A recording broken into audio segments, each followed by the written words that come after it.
கோயம்புத்தூர்ல இருக்கக்கூடிய முருகனின் 7வது படை வீடான மருதமலையில பார்த்தீங்கன்னா, இப்போ நாளுக்கு நாள் கூட்டம் அதிகரிச்சுட்டே வருதுங்க.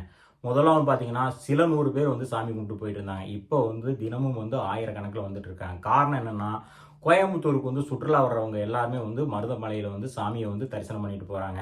இந்த முருகன் கோயில்ல இப்போ பார்த்தீங்கன்னா, நிறையா விதமான அடிப்படை வசதிகள் இப்போ செஞ்சுட்டு வர்றாங்க. காரணம் என்னன்னா, பக்தர்கள் அதிகப்படியா வர்றதுனால, அவங்க தங்குறதுக்கு இடம் கிடையாது. மண்டபங்கள் ரொம்ப குறுகியதா இருக்கு. அதெல்லாம் பெருசு பண்ணணும்னு சொல்லிட்டு, இப்போ மருதமலை கோயில அகலப்படுத்தி, அங்க அடிப்படை வசதிகள் இப்போ அதிகப்படுத்திட்டு வர்றாங்க. அதனால பார்த்தீங்கன்னா, பக்தர்கள் வருங்காலங்கள்ல சௌரியமா இருக்கணும் அப்படின்னு சொல்லிட்டு நிறையா விதமான வேலைப்பாடுகள் நடந்துகிட்டு இருக்கு.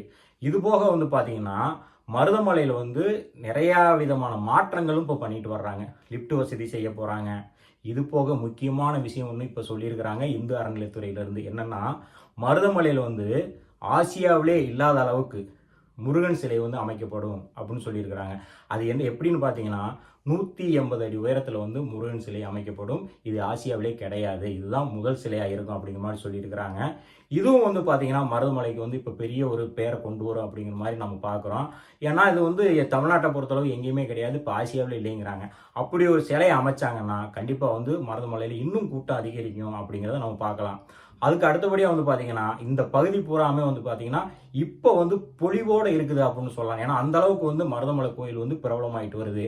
அதுக்கு அடுத்தபடியாக கோயம்புத்தூர்ல இன்னொரு மாற்றமும் வருதுங்க.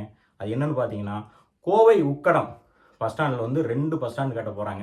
ஏன்னா அந்த பஸ் ஸ்டாண்ட் பழைய பஸ் ஸ்டாண்ட் இப்போ பாலம் கட்டினதுனால பார்த்தீங்கன்னா, அந்த இடிபட்டு கிடக்குது அந்த இடமெல்லாம். அதெல்லாம் சரி செஞ்சு அந்த பழைய பஸ் ஸ்டாண்ட் இருக்கிற இடத்துல பார்த்தீங்கன்னா 30 பேருந்துகள் நிற்கிற மாதிரி ஒரு பஸ் ஸ்டாண்டு கட்ட போகிறாங்க.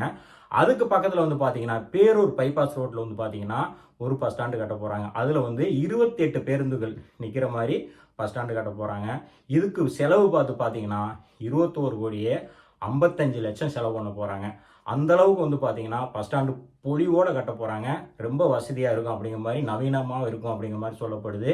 இந்த பஸ் ஸ்டாண்டுகள்லாம் பார்த்தீங்கன்னா, எந்தெந்த பஸ் எந்தெந்த ஒரு பஸ் எங்கெங்கே நிற்கும் அப்படின்னு இதுவரை சொல்லப்படலை. காரணம்னா பஸ் ஸ்டாண்டு கட்டி முடிச்ச பின்னாடி தான் அதுக்குண்டான அறிவிப்பு வெளியாகும் அப்படிங்கிற மாதிரி சொல்லப்படுது. அதுக்கு அடுத்தபடியாக பார்த்தீங்கன்னா, அவனாசி ரோடு மேம்பாலம். இந்த அவனாசி ரோடு மேம்பாலம் பார்த்தீங்கன்னா, இப்போ பார்த்தீங்கன்னா சின்னியம்பாளையம் வரையும் தான் இப்போ வேலை நடந்துகிட்டு இருக்கு. இதை பார்த்தீங்கன்னா நீலம்பூர் வரையும் கொண்டு போகணும் அப்படின்னு சொல்லி ஒரு கோரிக்கையை வச்சுருந்தாங்க. அதுவும் இப்போ நடக்க போகுது அப்படிங்கிற மாதிரி சொல்லப்படுது. அதனால பார்த்தீங்கன்னா, கோயம்புத்தூர் மொத்தமாகவே வளர்ச்சி அடைஞ்சிட்டு இருக்குது. இந்த மாதிரி மாற்றங்கள் நிகழ்கிறதுனால பார்த்தீங்கன்னா, கோவையை சுற்றி உள்ள அத்தனை பகுதிகளுமே இன்னைக்கு வளர்ச்சி அடையுது அப்படிங்கிற மாதிரி சொல்லலாம். மொத்தத்தில் பார்த்தீங்கன்னா, கோவை 2030 அப்படிங்கும்போது புதுப்பொலிவோட பல முகங்களை கொண்ட கோவையாக மாறும் அப்படிங்கிறதுல எந்த விதமான ஐயமும் நமக்கு கிடையாதுங்க.